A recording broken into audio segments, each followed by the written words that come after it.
చేతన ప్రేక్షకులకు నమస్కారం. ఈరోజు ఒక ముఖ్యమైన అంశంతో మీ ముందు చర్చ పెట్టదలుచుకున్నాను.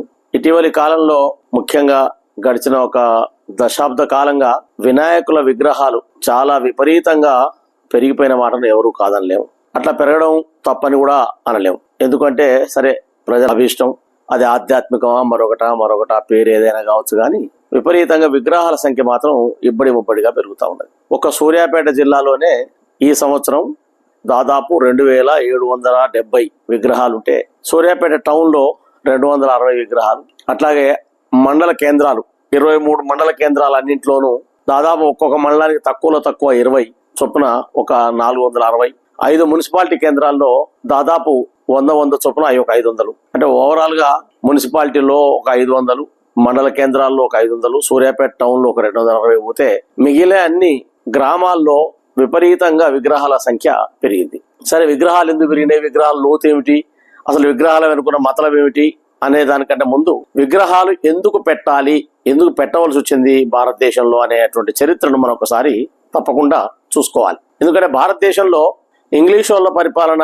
జోరుగా కొనసాగినప్పుడు ఇంగ్లీష్ పరిపాలనకు వ్యతిరేకంగా ప్రజల్ని సమీకరించడానికి అప్పుడున్న నాయకత్వం, జాతీయ స్థాయి నాయకత్వం, స్వాతంత్ర సమర యోధులుగా పోరాడినటువంటి వాళ్ళందరూ అందుబాటులో ఉన్న ప్రతి ఆయుధాన్ని వాడుకున్నారు. ఉదాహరణకి రైల్వేలను వాడుకున్నారు, టెలిఫోన్ వాడుకున్నారు, టెలికాం డిపార్ట్మెంట్ ను వాడుకున్నారు. అట్లాగే దేశ ప్రజలను ఐక్యం చేయడం కోసం మతాన్ని కూడా ఒక ఆయుధంగా వాడుకున్నారు, భక్తిని కూడా ఒక ఆయుధంగా వాడుకున్నారు. మన దగ్గర బొంబాయి నగరంలో మహాత్ముడు బాల గంగాధర తిలక్ ఏర్పాటు చేసినటువంటిదే ఈ విధానం. ప్రజల్ని సమీకరించడం, ఒకచోట చేర్చడం, సమైక్యపరచడం ద్వారా దేశభక్తిని పెంపొందించడం అనేటువంటి ఒక ఉత్తమమైనటువంటి లక్ష్యం కోసం ఆ రోజు ఈ వినాయక విగ్రహాల ఏర్పాటు కార్యక్రమం అమల్లోకి వచ్చింది. కానీ జరిగింది ఏమిటి పరిణామంలో, వినాయకుని యొక్క విగ్రహాల యొక్క పర్యవసానం ఇవాళ విపరీతంగా పెరిగిపోయింది. ప్రభుత్వ లెక్కల ప్రకారమే ఒక హైదరాబాద్ సిటీలో 30,000 విగ్రహాలు హుసేన్ సాగర్ లో పడతాయని ప్రభుత్వం లెక్కలు చెప్తా ఉన్నది. సరే, 30,000 విగ్రహాలు ఒక హుసేన్ సాగర్ లోనే పడుతున్నాయి అంటే దాని అర్థం ఇక రాష్ట్ర వ్యాప్తంగా ఒక్క సూర్యాపేట జిల్లాలోనే 2,700 విగ్రహాలు అంటే రాష్ట్ర వ్యాప్తంగా 33 జిల్లాలు సగటున 2,000 వేసుకున్న 66-70,000 విగ్రహాలు ఇవాళ తయారవుతా ఉన్నాయి. ఇవాళ అన్నిటి కూడా నిమజ్జనం చేస్తారు 10 రోజుల తర్వాత. నిమజ్జనం యొక్క లక్ష్యం ఏమిటి, నిమజ్జనం ఎందుకు చేస్తారు అనే చర్చ కంటే ముందు నేను 2 విషయాలు ప్రధానంగా చర్చ పెట్టదలుచుకున్నా. ఒకటి, వినాయకుణ్ణి ఏర్పాటు చేసేది ఏ లక్ష్యం కోసం అనే ప్రశ్నకు సమాధానం ఏమిటంటే, ఆధ్యాత్మికతను విస్తరించడం కోసం వినాయకుని మనం ఏర్పాటు చేస్తున్నాం. మొట్టమొదటి కార్యక్రమం ఆధ్యాత్మికత. రెండవది, వినాయకుని ఏర్పాటు చేసేది మన పూర్వకాలం, మన పెద్దలు, మన నాయకులు బోధించేది ఐక్యత కోసం వినాయకుడు. ఒకటి ఐక్యత, 2 ఆధ్యాత్మికత, 3 సాంస్కృతిక వికాసం. ఈ 3 లక్ష్యాలు నిజానికి వినాయక విగ్రహాల కనుక ఉండాలి. ఉన్నప్పుడు మాత్రమే వినాయక విగ్రహాలకు అర్థం ఉంటది, వినాయక విగ్రహాల వల్ల సామాజిక ప్రయోజనం ఏర్పడుతుంది. అట్లా లేకుండా ఉన్నప్పుడు వినాయక విగ్రహాల వల్ల ఏ ప్రయోజనము ఉండదు. ఈ మధ్య కాలంలో భక్తులుగా ఉన్నటువంటి వాళ్ళు, పెద్దలు చాలా మంది వినాయక విగ్రహాల పట్ల ఆందోళన వ్యక్తం చేస్తున్న మాటను కూడా మనం కాదనలేం. సరే, వాళ్ళ మాట ఎలా ఉన్నా వినాయక విగ్రహాలు నిజంగానే ఐక్యతను పెంపొందిస్తున్నాయా అనేది మనం మొదటి ప్రశ్న చూద్దాం. వినాయకుని విగ్రహాలు నిజంగానే ఐక్యతను పెంపొందిస్తున్నాయి అని అనలేం. ఎందుకు అంటే, ఒక్క సూర్యాపేటలోనే 260 విగ్రహాలు అంటే సూర్యాపేటలో ఉన్నాయి 48 వార్డులు. అంటే ఒక వార్డుకు 6 విగ్రహాలు వస్తున్నాయి సగటున. వార్డు జనాభా ఎంత, పెడుతున్న విగ్రహాలు ఎన్ని అని మనం పరిశీలన చేస్తే దాదాపుగా 20 కుటుంబాలు 10 కుటుంబాలకు ఒక విగ్రహం చొప్పున వస్తున్నాయి. ఇవి కాకుండా పాఠశాలలు, కళాశాలలు, ఇంకా చిన్న చిన్న వాటన్నిటిలో కూడా విగ్రహాలు పెడతా ఉన్నారు. అపార్ట్మెంట్లలో పెడతా ఉన్నారు. అపార్ట్మెంట్లో 10 ఇళ్ళు ఉంటాయి, 10 ఇళ్లకు ఒక వినాయకుడు వస్తా ఉన్నాడు.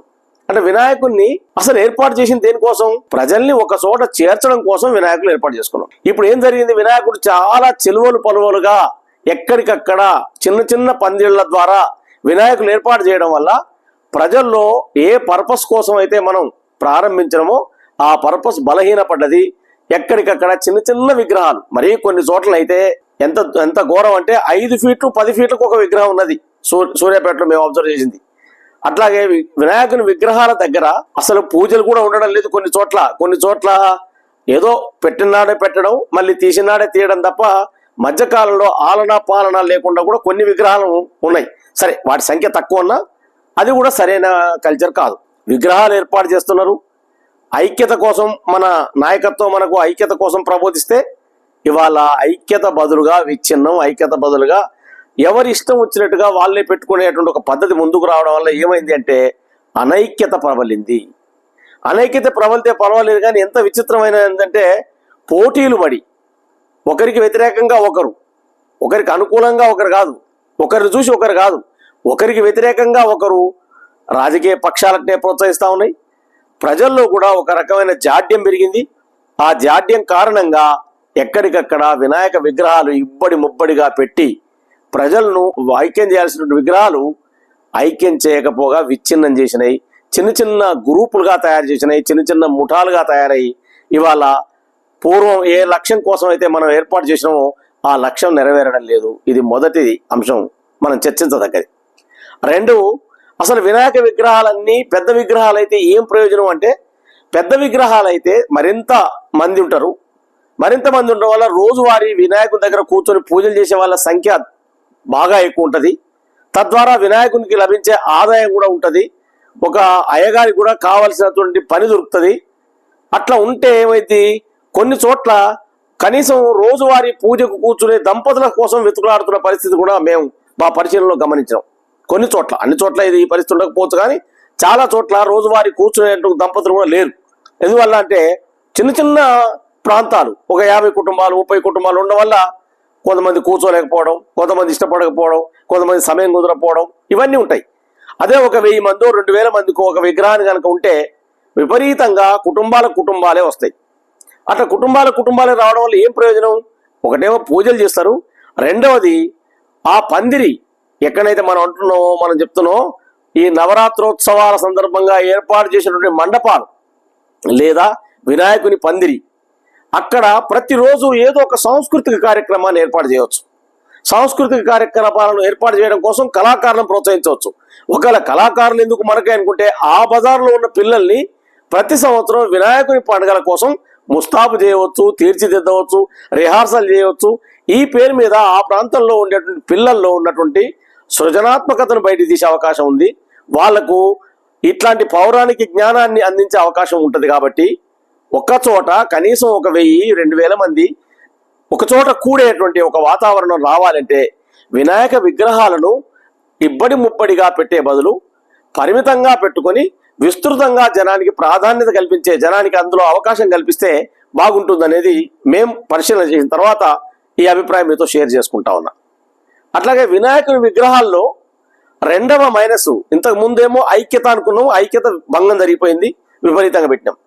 రెండవది ఏమిటంటే వినాయకుని విగ్రహాల దగ్గర మనం చెప్పుకున్నటువంటి ఆధ్యాత్మిక భావం ఉందా అంటే, అసలు మొదలు ఆధ్యాత్మికం అంటే ఏమిటి అంటే ఆత్మిక సంబంధమైన జ్ఞానాన్నే ఆధ్యాత్మికము అన్నాం.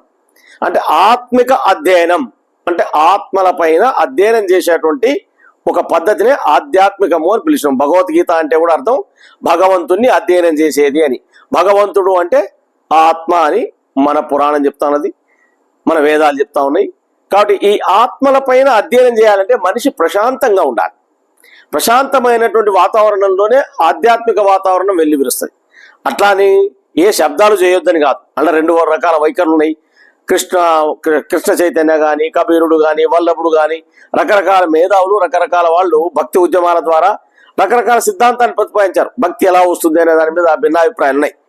వినాయకుని దగ్గర కూడా సప్పుళ్ళు గోళ్ళు చేయవచ్చు, కానీ దానికంటే మిక్కిలి ఆత్మిక జ్ఞానాన్ని ఇవ్వగలిగే పాటలు, ఆత్మిక జ్ఞానాన్ని ప్రబోధించే అంశాలు బోధిస్తే ఎంతో ఉత్తమంగా ఉండేది.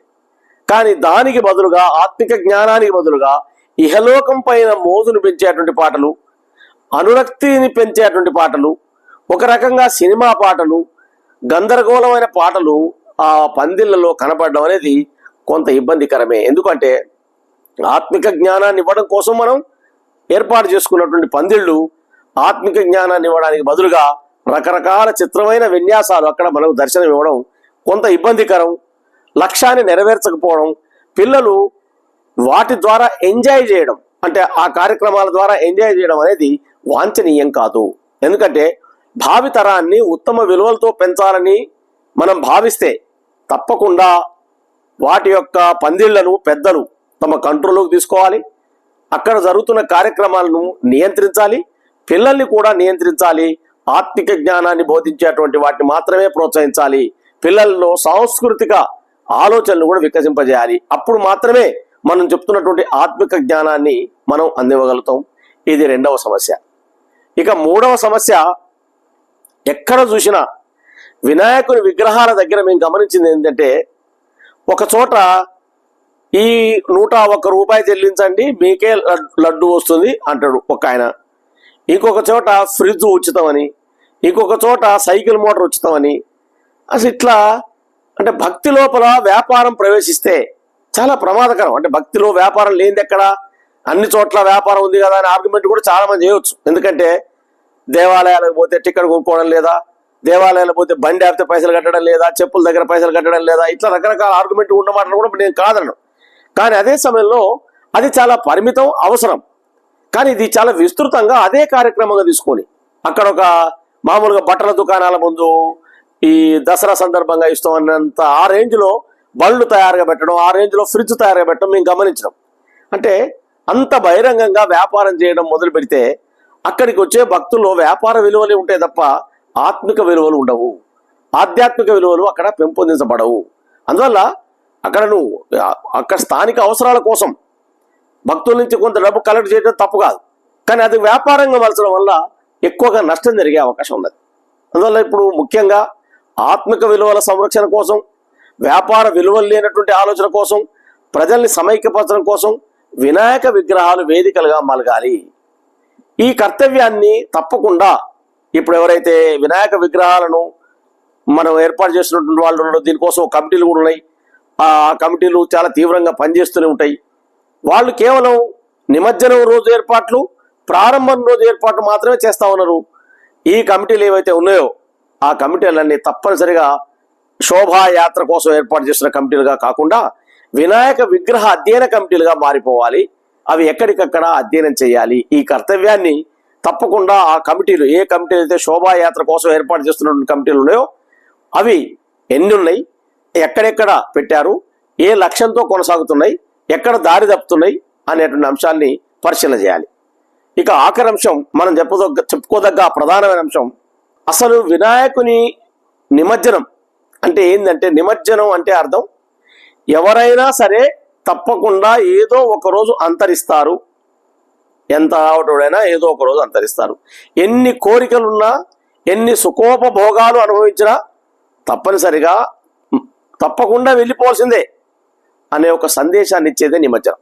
నిమజ్జనాన్ని చేసేటప్పుడు మనం ఏ విగ్రహాన్ని అయితే మనం చెర్లలో కానీ, సరస్సుల్లో కానీ, పెద్ద పెద్ద కాలువల్లో కానీ మనం నిమజ్జనం చేస్తున్నాం. ఈ నిమజ్జనం చేసిన తర్వాత మనం నిమజ్జనం చేసిన వస్తువు, మనం నిమజ్జనం చేసిన విగ్రహం భూమిలో కలిసిపోవాలి. కలిసిపోవడం ద్వారా మాత్రమే మనం నిజంగా ప్రకృతిని సంరక్షించినట్టు. కానీ భూమి లోపల కలిసిపోవడానికి వీల్లేనటువంటి పిఓపి విగ్రహాలు విపరీతంగా తయారు చేస్తా ఉన్నాం. మనం ఎన్ని చెప్తా ఉన్నా పేపర్ల నిండా పిఓపి విగ్రహాలు లేవు అనుకుంటున్నాం. ప్రాక్టికల్ గా ఎక్కడికి పోయినా పిఓపి విగ్రహాలే కనపడతా ఉన్నాయి. 30 ఫీట్లు, 40 ఫీట్లు, 20 ఫీట్లు, 10 ఫీట్ల హైట్ తోటి మనకు కనపడతా ఉన్నాయి. ఇది వాంఛనీయమైంది కాదు. ఎందుకంటే ప్రభుత్వాలు ఇళ్లలోకి తీసుకుపోయేటువంటి సరుకుల కోసం ప్లాస్టిక్ పేపర్లు వాడుకోవద్దని, పెళ్లిళ్లలో కార్యక్రమాల్లో తాగే మంచినీటి గ్లాసులు ప్లాస్టిక్ వాడొద్దని చాలా సీరియస్ గా నిషేధిస్తున్నది. కొన్ని చోట్ల అమలు కూడా చేస్తా ఉన్నారు. మరి ఇంత పెద్ద కాలుష్యం, ఇది మామూలు కాలుష్యం కాదు, విపరీతమైనటువంటి కాలుష్యం. ఈ కాలుష్యాన్ని నియంత్రించడానికి ప్రభుత్వం ఎందుకు చర్యలు తీసుకోవడం లేదో అర్థం కావడం. నిజానికి ప్రభుత్వం ఒక చట్టం తీసుకొచ్చి వినాయకుని విగ్రహం తప్పకుండా ఇన్ని అడుగులు మాత్రమే ఉండాలి, తప్పకుండా మట్టితో తయారు చేసిన విగ్రహాన్నే వాడాలి, తప్పకుండా ఏర్పాటు చేస్తున్న మందిరం లేదా పందిరి ఇంత వైశాల్యంతో ఉండాలి అనేటువంటి నిబంధనావళి రూపుదిద్దుకోవాల్సిన అవసరం అయితే ఉన్నది. ఎందుకంటే ఇంతకు ముందు వరకు అదొక సాధారణమైన విషయం కావచ్చు. కానీ వాళ్ళ పరిస్థితి ఏంది, రాష్ట్ర వ్యాప్తంగా ఒక హైదరాబాద్లోనే 30,000 అయితే మొత్తం కలిసి అన్ని జిల్లాల్లో కలిసి లెక్కేస్తే 66,000, ఆల్మోస్ట్ ఒక 66-30 1 లక్ష విగ్రహాలు నీళ్ళలో పడేస్తున్నాం మనం. ఈ 1 లక్ష విగ్రహాలు నీళ్ళల్లో నిమజ్జనం జరిగితే ఎంత కాలుష్యం వస్తుంది, ఎంత నష్టం జరుగుతుంది. ఈ నష్టాన్ని ప్రభుత్వం పరిగణలోకి తీసుకొని దానిపైన ఒక సమగ్రమైన చట్టాన్నే రూపొందించాల్సిన అవసరం వచ్చింది. ఇంతకుముందు అంటే 1, 2, 3 ఇన్సిడెంట్ కాబట్టి చట్టం చేయకపోవచ్చు. కానీ వాళ్ళది ఒక సామాజిక సమస్య. రాష్ట్ర వ్యాప్తంగా 1 లక్ష విగ్రహాలు నీళ్లలో పడుతున్నాయి. ఆ 1,00,000 విగ్రహాల్లో మెజారిటీ పిఓపి విగ్రహాలు పడతా ఉన్నాయి. ఆ పిఓపి విగ్రహాల ద్వారా విపరీతమైన జల కాలుష్యం వస్తున్నది. కాబట్టి జల కాలుష్య నివారణ కోసం పిఓపి విగ్రహాలను నిషేధించాలి. అందుకోసం ప్రత్యేకమైన చట్టాన్నే తేవాలి. అదే కాదు, మొత్తం ఎక్కడెక్కడ ఎన్ని విగ్రహాలు పెడుతున్నారు, ఆ విగ్రహాల వెడల్పు ఎంత, వైశాల్యం ఎంత, ఆ విగ్రహం కింద ఎంత జనాభా వస్తున్నారు, ఆ జనాభాకు నిజంగానే సరిపోని సౌకర్యాలు ఉన్నాయా, ఎక్కడైనా రోడ్డును పరిచేలా ఉందా, మైక్ పర్మిషన్ ఉందా, కరెంటు పర్మిషన్ ఉందా, ఏర్పాట్లు జరుగుతున్నాయా, ఇట్లా అనేక అంశాలు ప్రభుత్వమే స్వీకరించాలి. ఆయా మున్సిపాలిటీలు, ఆయా గ్రామ పంచాయతీలు స్వీకరించి చట్టాన్ని అమలు పరచాల్సిన బాధ్యత ప్రభుత్వం మీద ఉంది. అంతేగాని వినాయక విగ్రహాలు మీరే పెట్టుకోండి, వినాయక విగ్రహాలు మీరే పారేసుకోండి అన్నట్టుగా, తమకు ఏ జోక్యము లేదు అన్నట్టుగా ప్రభుత్వం వ్యవహరిస్తున్నది. అది సరైనది కాదు. వినాయక విగ్రహాలను నియంత్రించాలి, వినాయక విగ్రహాల ఏర్పాటులో తగిన జాగ్రత్తలు తీసుకోవాలి, కాలుష్యాన్ని నివారించాలి. ఈ ఒక్క కాలుష్యమే కాదు, ప్రధానంగా చెప్పాల్సుకున్న మరొక కాలుష్యం శబ్ద కాలుష్యం. చాలా చోట్ల డీజేలు పెడతా ఉన్నారు. నాకు తెలిసిన ఒక మనిషి డీజే శబ్దం విని చనిపోయాడు. సరే, నాకు తెలిసిన మనిషే కాదండి, ఒక పెళ్లి కూతురు డీజే శబ్దం విని చనిపోయింది. ఇది రాష్ట్ర వ్యాప్తంగా చర్చ జరిగిన అంశమే. అందువల్ల డీజేలు కానీ, లేదా పెద్ద పెద్ద మైకులు కానీ, లేదా భారీ స్థాయిలో డోళ్లు కొట్టడం కానీ, వీటన్నిటిని నియంత్రించాలి. అట్లాగే మైకులతో పాటుగా మనం చూస్తున్నటువంటి చప్పులను నియంత్రించడంతో పాటుగా పిఓపీలు కూడా నియంత్రించాలి, మందిరాలను నియంత్రించాలి. ఎక్కడికక్కడ వినాయక విగ్రహాల ఏర్పాటు కార్యక్రమం చాలా పసందుగా ఉండాలి అంటే ప్రభుత్వం ప్రత్యేకమైన చట్టాల ద్వారా మాత్రమే వినాయకుని పండుగను శోభాయమానంగా, ఉన్నతంగా, సమైక్యత కోసం, ఆధ్యాత్మికత కోసం, ఉన్నతమైనటువంటి వాతావరణం కోసం, పిల్లల్లో సాంస్కృతిక వికాసం కోసం దోహదం చేసేలా ఉంటుందని, అందుకోసం ప్రత్యేకమైన చట్టాలు రూపొందించాలని శాసనసభ్యులు, పార్లమెంట్ సభ్యులు, అట్లాగే మిగిలిన వాళ్ళు వీటిపైన యోచన చేయాలి. మొత్తం పౌర సమాజం కూడా ఆయా నాయకుల దృష్టికి తీసుకుపోవాలి. వినాయకుడు మనకు ఇబ్బందికరంగా మారవద్దు, వినాయకుడు మనకు ఉపయోగకరంగా మారాలి అంటే చట్టాల ద్వారా మాత్రమే అది సాధ్యమవుతుంది. ప్రజలను నియంత్రించాలి, విగ్రహాలను నియంత్రించాలి, కాలుష్యాన్ని కట్టడి చేయాలి. అందుకోసం ప్రత్యేకమైన చర్యలు తీసుకోవాల్సిన అవసరం అయితే ఏర్పడింది. 1,00,000 విగ్రహాలు ఒక ఏడాదికి నీళ్లలో పడితే ఎంత ప్రమాదమో గుర్తించాలని మేము చేతన ద్వారా మొత్తం సభ్య సమాజానికి, పౌర సమాజానికి విజ్ఞప్తి చేస్తా ఉన్నాం.